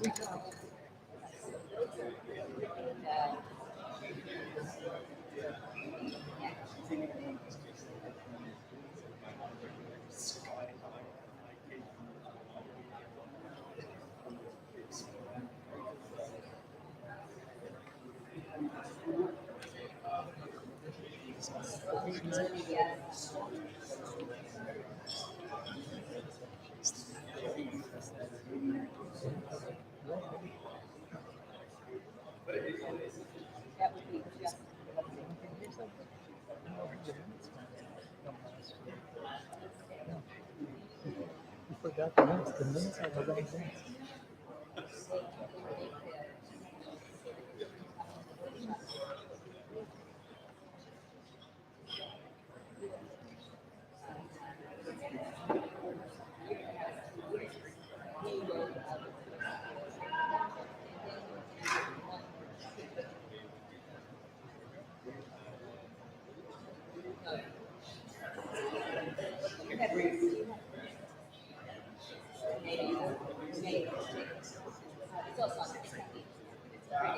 It's pretty there, so.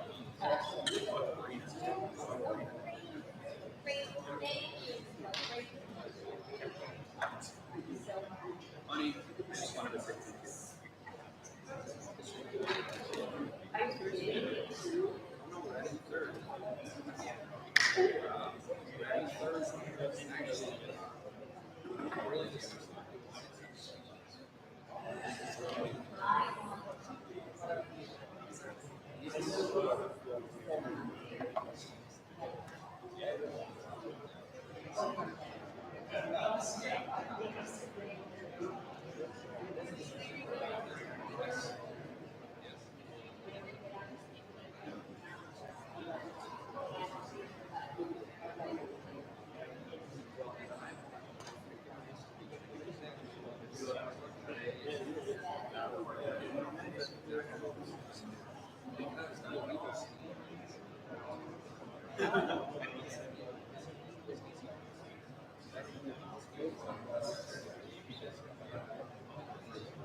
Found it outside. Because it's all about elephants, so that's interesting.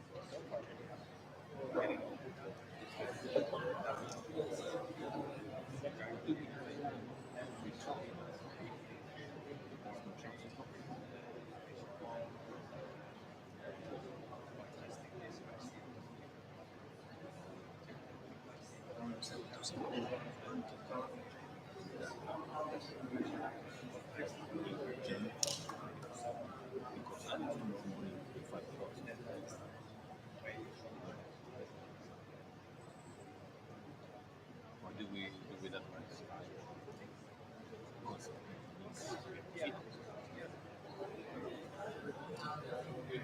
right? If he has it.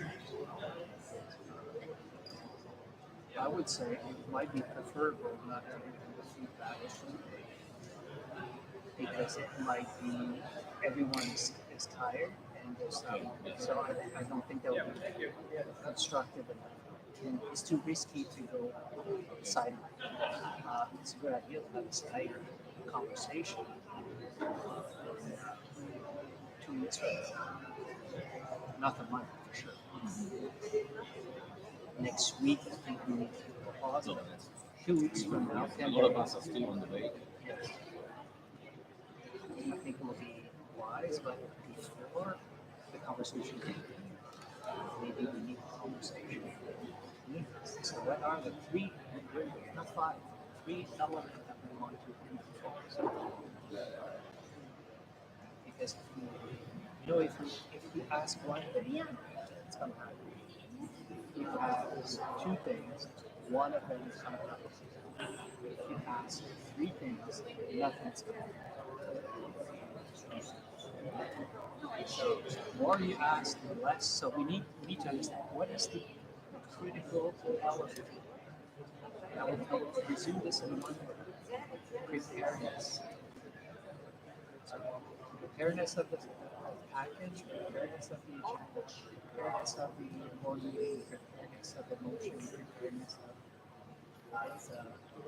preparedness of a statement or the findings. It's just be prepared. Do things to rise.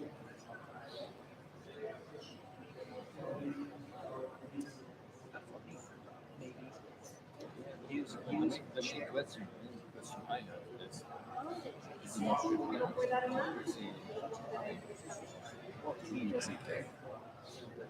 then what will the work? but that's also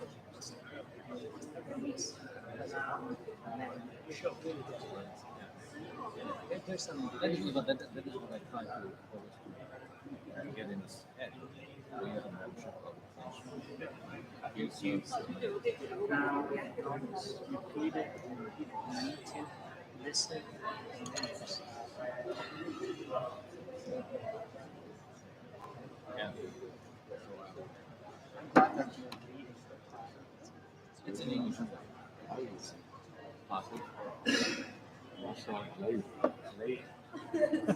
Otherwise, I would have left it. I'm not looking for something heavy to carry home. There's many nice pictures. I'll just need to remove it for Thursday.